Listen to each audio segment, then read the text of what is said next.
আমেরিকার আগ্রাসী হামলার মুখে এবারও চুপ থাকল না ইরান। মধ্যপ্রাচ্যে ওয়াশিংটনের দাদাগিরির একেবারে দাঁতভাঙা জবাব দিল তেহরান। ইরানের বৃহত্তম কেশম দ্বীপে আমেরিকার হামলার কয়েক ঘন্টার মধ্যেই উপসাগরীয় দেশ কুয়েত ও বাহরাইনে থাকা আমেরিকার সুরক্ষিত সামরিক ঘাঁটি ও হেলিকপ্টারে ধেয়ে গেল ইরানি ব্যালিস্টিক মিসাইল। দেশটির ইসলামিক রেভলিউশনারি গার্ড আইআরজিসি সাফ জানিয়ে দিয়েছে, নিজেদের সার্বভৌমত্বে আঘাত হানলে কাউকেই ছাড় দেওয়া হবে না। আমেরিকান বাহিনী যখন ইরানের কেশম দ্বীপে উস্কানিমূলক হামলা চালায়, তখনই পাল্টা প্রতিশোধের আগুনে জ্বলে ওঠে ইরান। কুয়েত ও বাহরাইনে আমেরিকার সবচেয়ে বড় বড় সামরিক স্থাপনাগুলোতে লক্ষ্য করে একযোগে আক্রমণ চালায় তেহরান। এই অতর্কিত ও শক্তিশালী হামলায় রীতিমতো কেঁপে উঠেছে আমেরিকার সেন্ট্রাল কমান্ড সেন্টকম।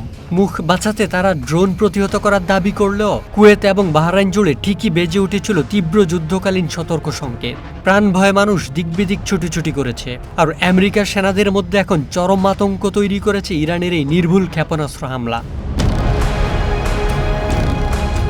ইরানের রাষ্ট্রীয় সংবাদ মাধ্যম মেহর নিউজ এজেন্সি জানিয়েছে, যে কোনো পরিস্থিতি মোকাবেলায় দেশটির সশস্ত্র বাহিনী এখন সম্পূর্ণ যুদ্ধের জন্য প্রস্তুত।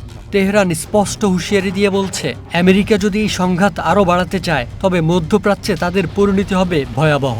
বিশ্লেষকদের মতে ইরানে আমেরিকার পাল্টাপাল্টি এই হামলা আবারও মধ্যপ্রাচ্যে জোরালো সংঘাতের শঙ্কা উস্কে দিচ্ছে। মেহরাব অভি, ওয়ান ডিজিটাল ডেস্ক।